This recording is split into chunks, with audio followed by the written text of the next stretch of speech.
আমি আইএসএফের জন্যই মানে জীবন প্রাণ দিয়ে লড়াই করছি, অথচ আমি ভোট দিতে যেতে পারছি না।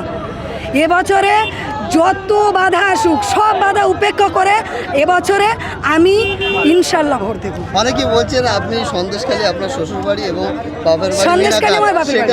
সন্দেশখালী বাপের বাড়ি, সেখানে আপনি আসতে পারেন না, কিভাবে লড়াই করবেন? দেখুন, আমি আগে আসতে পারতাম না। 2021 সালে ভাইজান যে বলছিল 14,000 ভোটে আমরা 14,300 ভোটে জিতেছি, এটা একদম বাস্তব কথা। মানুষ দু হাত ভরে ভোট দিয়েছিল আমাদের, কিন্তু এই শেখ শাহজাহানের গুন্ডা বাহিনী কিন্তু সেই দিন দাঁড়িয়ে আমাদের রেজাল্টটা চেপে দিয়ে ওদেরকে মানে যারা ভোট গণনা করেছিল তাদেরকে কোটি কোটি টাকা দিয়ে তাদেরকে মানে কিনে নেওয়া হয়েছিল।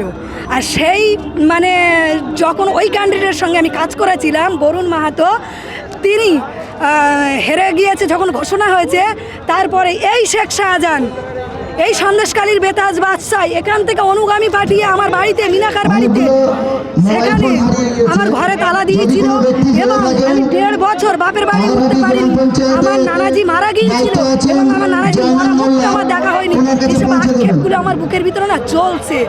আমার ভাই বোনেদের একটা গ্লাস বাটি পর্যন্ত রেখে দেওয়া যায়, মানে দিতে দেয়নি তারা এখনো তামিলনাড়ু রয়েছে। আমার বিশেষ করে আমার দুটো বোন এখনো তামিলনাড়ু রয়েছে, তারা এখনো বাড়ি আসে। কতটা ভয় পেয়েছে।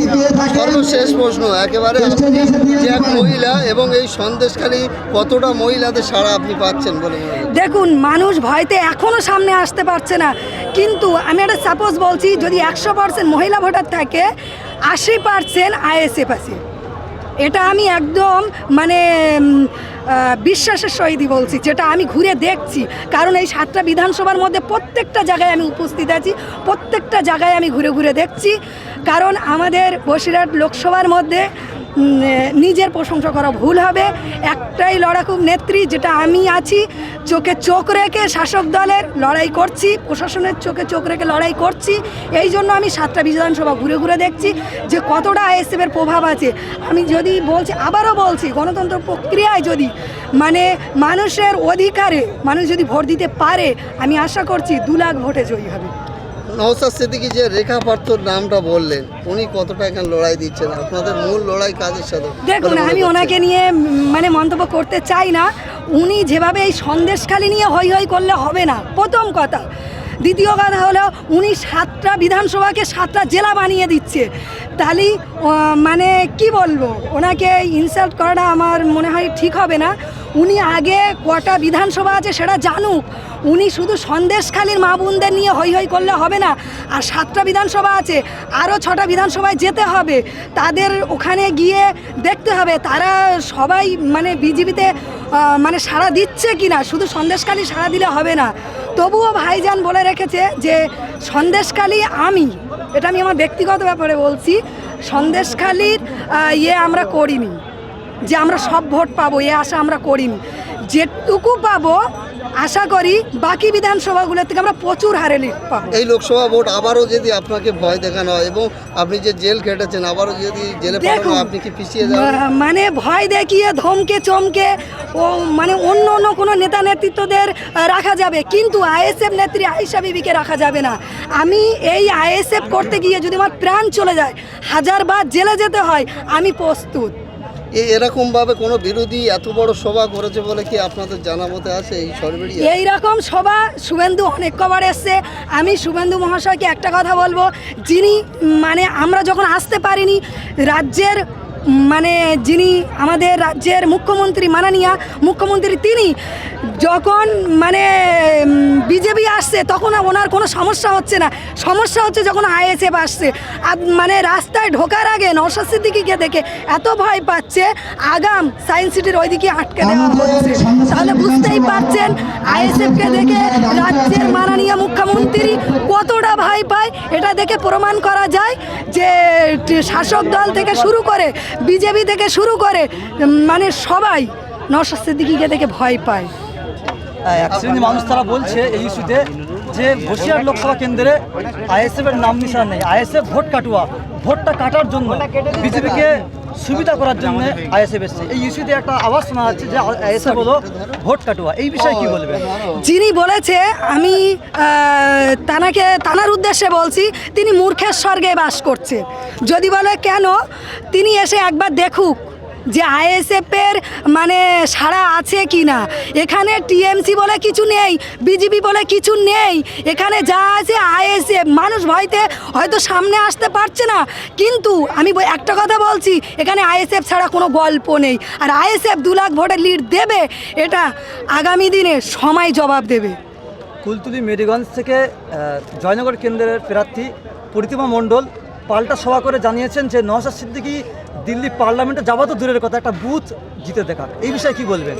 শুনুন, একটা কথা বলি, তিনি যা বলে বলুক, তানার উদ্দেশ্যে আমার মানে কোনো কিছু বলার নেই। যদি বলে কেন, একটা কথা বলি, নওশাদ সিদ্দিকী পার্লামেন্টে যাবে কি যাবে না, নওশাদ সিদ্দিকী একটা বুথ জিতে দেখাতে পারবে কি পারবে না, সেটা সময় আসলে কথা বলবে, সময় জবাব দেবে। সেই পর্যন্ত ওনারা অপেক্ষা করতে থাকুক।